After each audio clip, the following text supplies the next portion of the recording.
Ahlan wa sahlan di ELC TV, channel kita bersama.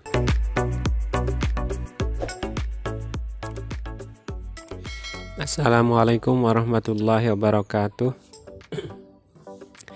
Ahlan wa sahlan sahabat ELC TV, mari kita lanjutkan pelajaran bahasa Arab kita. Yang akan kita pelajari di video kali ini adalah fungsi dan macam-macam i'rab. Kalau kita kemarin sudah mempelajari definisi i'rab, sekarang kita akan membahas fungsi dan macam-macamnya. Oke, tapi sebelum kita tahu fungsinya, coba dibaca. Coba teman-teman baca kalimat yang ada di bawah ini. Silakan.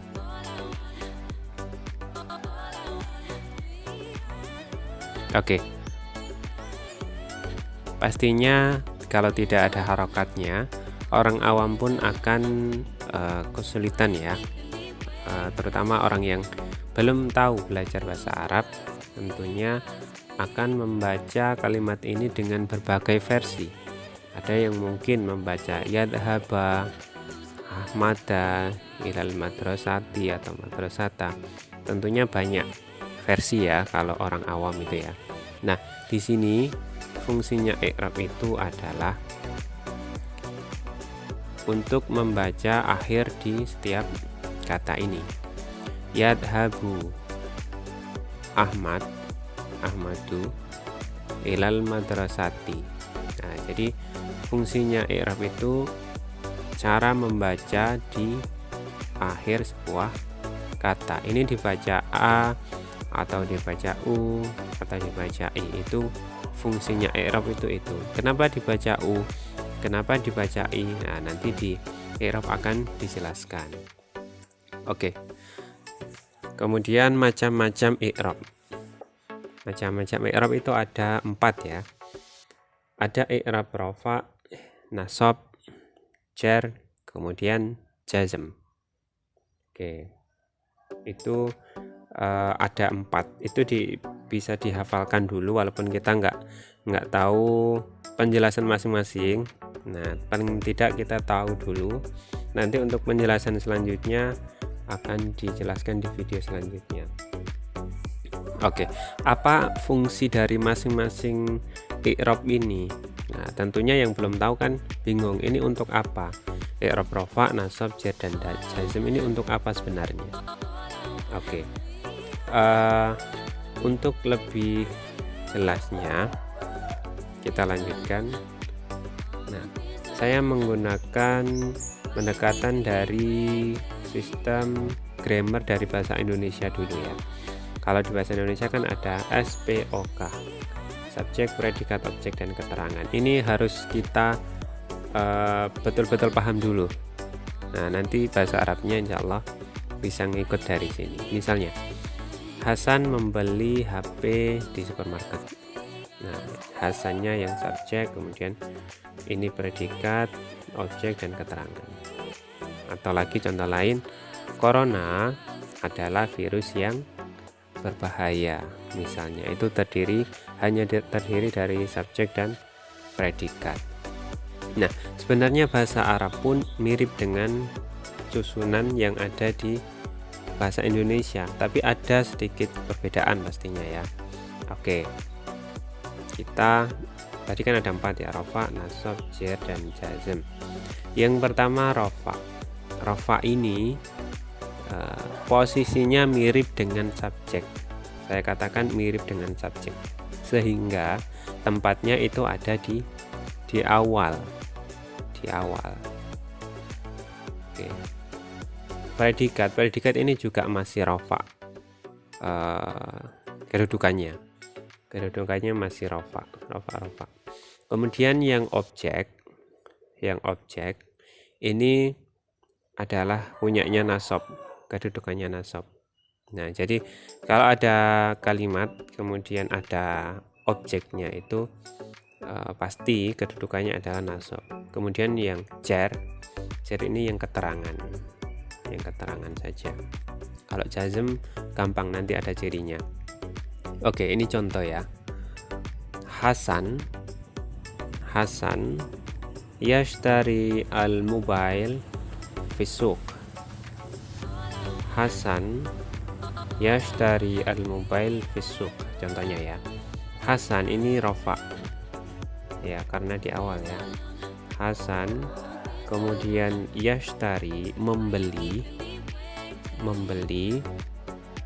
Nah, al-mobile ini objek ya.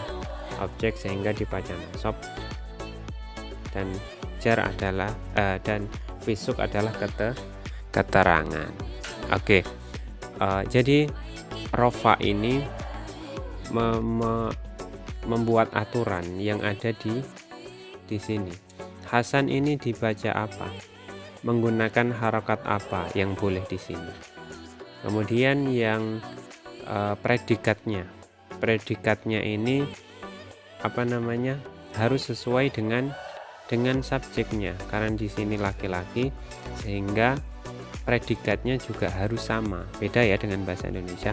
Kalau bahasa Indonesia kan cewek cowok sama, membeli ya membeli. Kalau dalam bahasa Arab kan beda. Nah, kalau ini cowok, ininya juga harus cowok. Oke, itu yang predikat. Kemudian yang nasab. Nah, al-mobile. Nanti di nasab itu ciri-cirinya pakai harokat apa, pakai tanda bagaimana, itu ada aturannya. Nah, ini al-mobaila pastinya ya. Nah, kemudian keterangan fisuk di pasar. Nah, seperti itu. Rafa nanti ada cirinya harus bagaimana. Kemudian yang predikat ini juga harus bagaimana. Yang nasab juga ada cirinya, keterangannya juga. Contoh lain, Fatimah tatbahu arus fil matbakh. Fatimah subjek, kemudian tatbah predikat. Predikatnya harus sesuai dengan subjek ya, karena ini Fatimah, sehingga tatbah juga harus mengikuti Fatimah. Kemudian objek. Ya, objek ini dibaca arruza, dibaca dengan fathah. Karena kenapa? Karena dia objek, dan objek itu posisinya nasab, dan nasab itu ada cirinya. Cirinya apa? Nah, cirinya salah satunya adalah fathah, tapi tidak hanya fathah, nanti ada penjelasannya lagi. Arruza. Kemudian fil matbakh, ini keterangan, ada huruf jarnya di sini ya. Oke. Kemudian contoh lain yang bukan nama orang ya, misalnya al-baitu kabirun. Al-baitu kabirun. Al-baitu di sini subjek, pastinya rofa ya, karena di depan. Kemudian khabarnya atau predikannya adalah kabirun.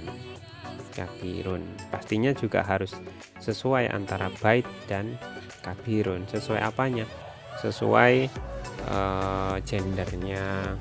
Nah, karena mubtada khabar ya. Nah, jadi seperti itu ya. Kedudukan i'rab, rafa, nasab, jar, jazm itu mirip dengan SPOK dalam bahasa Indonesia. Kalau rafa itu di subjek, begitu juga yang predikat juga masih rafa, kemudian nasab yang objek, keterangannya jar. Seperti itu.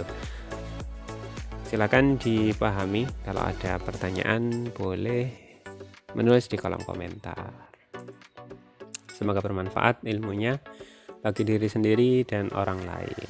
Amin. Syukran katsiran ala husni timamikum. Sampai jumpa di video selanjutnya. Wassalamualaikum warahmatullahi wabarakatuh.